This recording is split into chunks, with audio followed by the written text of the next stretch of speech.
बिस्मिल्लाहिर्रहमानिर्रहीम, अस्सलाम वालेकुम जी। मैं नजमुल हसन बाजवा हूँ। नाज़रीन इकराम, आज लंदन के अंदर इमरान खान को जो अल्लाह ने इज़्ज़त दी है और जिस तरह से 10 डाउनिंग स्ट्रीट के अंदर लोग इकट्ठे हुए हैं, मैंने किसी और मुल्क के रहनुमा के लिए लंदन के अंदर इतने लोग इकट्ठे होते हुए देखे ही नहीं हैं। हमारे बहुत से जानने वाले आज लंदन में मौजूद थे।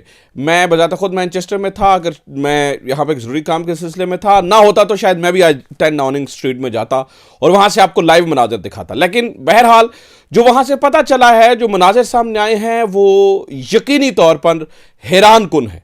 और जो लोगों ने वहाँ पर नारे लगाए हैं वो भी बहुत से लोगों के लिए अनएक्सपेक्टेड हैं।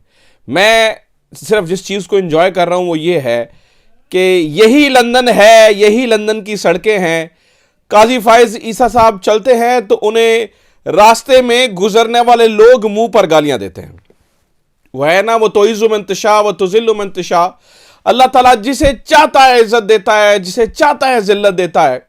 यही लंदन की सड़कें हैं। काजी फायज ईसा साहब अपनी बीवी के साथ गाड़ी के अंदर मुंह छुपाते हुए, नीचे अपने मुंह के ऊपर हाथ रखे हुए जो है ना वो गुजरते हैं। कल इनकी गर्दन के अंदर सरिया था।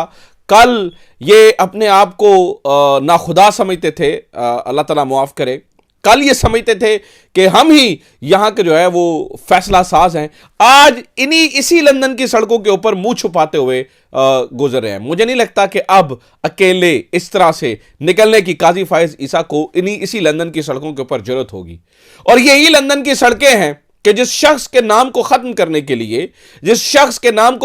के लिए, इन्होंने पता नहीं क्या कुछ नहीं किया, फैसले दिए, पूरी पार्टी मिटाने की कोशिश की। आज वो शख्स और उसका नाम इसी लंदन की सड़कों पे जिंदाबाद है। और काजी फायज ईसा साहब के साथ जो कुछ हो रहा है और बहुत से लोग उन्हें मुर्दाबाद कह रहे हैं, मतलब यही अल्लाह ताला का इंसाफ है। इसे इंसाफ कहा जाता है। बहरहाल, आज अगर लंदन के मुजाहरे की बात की जाए तो पीटीआई बहुत बड़ी तादाद में आई। खासतौर पर जुल्फी बुखारी ने बड़ी सरप्राइजिंग तकरीर की। शहबाज गिल साहब वहाँ पे मौजूद थे। बैरिस्टर शहजाद अकबर, हमारे दोस्त अजहर मिशवानी वहाँ पे मौजूद थे। इन्हें बड़ी शानदार तकरीरें की। शहरियार अफरीदी भी थे, लेकिन शहरियार अफरीदी साहब ने यह गिला किया है, जी मुझे माइक नहीं दिया गया, मैं तकरीर करना चाहता था लेकिन मुझे इन्होंने माइक वगैरह नहीं दिया। बहरहाल चलें, इनका गिला बजा है। कल ये मैनचेस्टर में थे, यहाँ पे मुसरत रेस्टोरेंट के अंदर आए हुए थे कल शाम में, और खैर इन्होंने यहाँ पर तकरीर की थी। यहाँ पर भी काफ़ी लोग इकट्ठे हो गए थे और इनकी तकरीर सुनी थी। बहरहाल आज उन्हें मौका नहीं मिला। खबर ये नहीं है, ये तो मैं आपके सामने एक चीज़ बता रहा हूँ ना, खबर ये नहीं है। खबर नाज़रीन इकराम जस्टिस याहिया अफरीदी की अदालत से है, ये असल खबर है। और वैसे तो हम देख रहे हैं कि आहिस्ता आहिस्ता आहिस्ता काजी फायज ईसा साहब का किया हुआ हर काम जस्टिस याहिया अफरीदी रिवर्स करते चले जा रहे हैं। गो के मैं बारहा ये कहता हूं कि अभी हमें 2-3 महीने देखना पड़ेगा कि क्या कंडक्ट रहता है याहिया अफरीदी साहब का, देखना पड़ेगा कि वो क्या करते हैं। लेकिन बहरहाल ऐसी खबरें एक के बाद एक जस्टिस याहिया अफरीदी की अदालत से आती चली जा रही हैं, जो मजीद हौसला बढ़ाती हैं, जो मजीद नजर आता है कि जो है ना वो, जिसे देख के ये लगता है कि काजी फायज ईसा साहब के तमाम फैसले वो रिवर्स कर डालेंगे। काजी फायज ईसा के तमाम फैसलों को वो रद्दी की टोकरी में डाल देंगे। तो जनाब वाला, इसी तरह का एक और फैसला जिसमें 3 विकेटें तहरीक इंसाफ को मिलने जा रही हैं, वो काजी फायज ईसा साहब के डसे हुए वो 3 विकेटें, जिन्हें सिर्फ और सिर्फ अपने जाती मकासद हासिल करने के लिए काजी फायज ईसा साहब ने उन 3 सीटों का फैसला किया था, NA 79, NA 81 और NA 154। ठीक है, इनका जो फैसला उन्होंने किया था वो अब जनाब वाला उसको चैलेंज कर दिया गया है सुप्रीम कोर्ट के अंदर पाकिस्तान तहरीक इंसाफ ने। यानी आप यूं समझिए कि वो रिकाउंटिंग करवाई गई थी, यानी आउट ऑफ द नोवेयर जाके इन्हें कहा था। अब इलेक्शन कमीशन ने एक तमाशा शुरू किया था।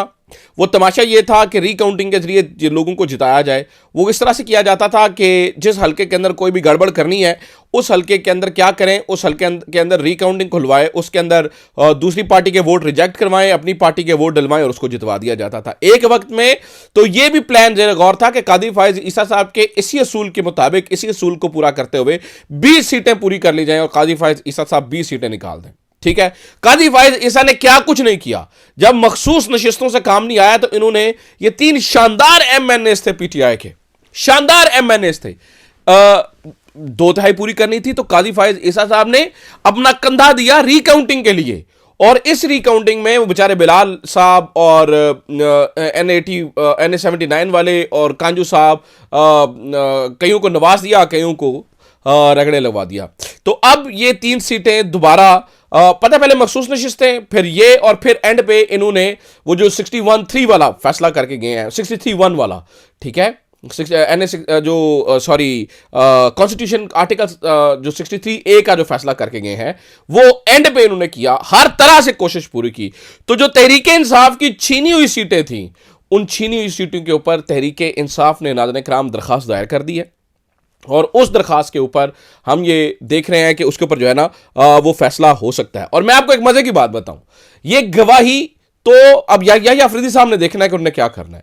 हालांकि याहिया अफरीदी साहब को अब फैसला करने में आसानी होनी चाहिए, क्योंकि नवाज शरीफ के घर से गवाही आ गई है। उनके दामाद यानी कि मरियम नवाज साहिबा के शौहर ने तकरीर करते हुए कहा है कि अब लोगों की खिदमत की जरूरत नहीं है, ना लोगों से वोट मांगने की जरूरत है, बल्कि जहां सलूट मारना है वहां पे सलूट मारें, फॉर्म 47 की तख्ती लगवाएं और आपको सीट मिल जाएगी। ये इस वक्त नाज़रीन किराम बातें की जा रही हैं।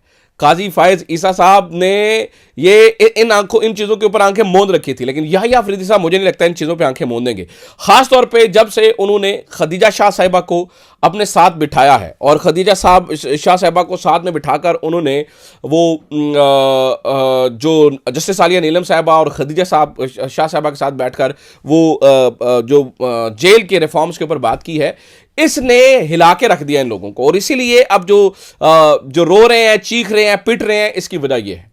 और मीनवाइल मैं नाज़रीन किराम आपको बता दूं, इस वक्त मुझे यह भी लगता है कि जो पाकिस्तान तहरीक इंसाफ के मुकाबले के जितने लोग हैं वो अपना अपना संभाला कर रहे हैं। खास तौर पर शरीफ खानदान बाहर भागने की तैयारी कर रहा है। अब्बा जी आ गए, अब्बा जी यहां पे पहुंच चुके हैं इंग्लैंड के अंदर, यहां से अमेरिका गए। हमारी इतलात यह है कि अमेरिका में अभी तक इनके हाथ खाली हैं, अमेरिका में इन्हें कख भी नहीं मिला है जो ये मांगने गए थे। बल्कि इनके पुराने साथी मुशाहिद हुसैन सैयद कहते हैं कि ट्रंप सिर्फ पाकिस्तान में इमरान खान को जानता है, वो किसी और को नहीं जानता, और वो जाती तौर पर इमरान खान को पसंद करता है। तो ये उन्हें वहां से कख नहीं मिला। अब गले की एक छोटी सी सर्जरी करवानी है जी, सर्जरी नहीं सॉरी, गले में इन्फेक्शन हो गया है, उस इन्फेक्शन को ठीक करवाना है, और वो लंदन के डॉक्टर कर सकते हैं, क्योंकि पाकिस्तान के सारे डॉक्टर तो बेचारे फांसी ले चुके हैं ना। पाकिस्तान के सारे डॉक्टर अल्लाह माफ़ करे मर गए हैं, जो इन्हें यहाँ पे ज़रूरत पेश आई है। यानी पाकिस्तान के अंदर कोई काबिल डॉक्टर नहीं रहा। वैसे ये हमें दिन रात कहानियाँ सुनाते हैं, हमने पंजाब को ये कर दिया, पंजाब को वो बना दिया। आप इसको एक बर्ड व्यू एंगल से देखें तो आपको नजर आएगा शरीफ खानदान के लोग आपको भजते हुए नजर आ रहे हैं। खासतौर पर 5 नवंबर का इलेक्शन के लिए बहुत इंपॉर्टेंट है, और 5 नवंबर को ही बताया जा रहा है कि मरियम नवाज साहिबा लंदन आ रही हैं, ठीक है।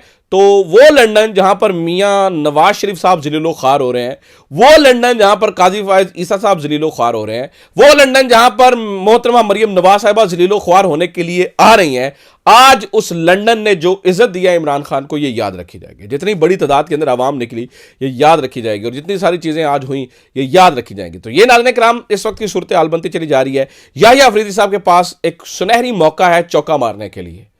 वो इनके किए हुए तमाम तर फैसलों को रिवर्स कर सकते हैं, और ये तमाम तर फैसले आइन और कानून के खिलाफ हैं। ये वाज़े तौर पर ये बात इस्टेब्लिश्ड फैक्ट है। तो देखते हैं या अफरीदी साहब मौके पे चौका मारते हैं या नहीं। वैसे बहरहाल उनके पास अपॉर्चुनिटी मुकम्मल है, वो मौके पे चौका मारते हुए नजर भी आ रहे हैं। तो ये अब तक की खबरें, उम्मीद करता हूँ ये वीडियो आपके लिए इन्फॉर्मेटिव रही होगी। अपना ख्याल रखिए, खुदा हाफिज़, पाकिस्तान जिंदाबाद।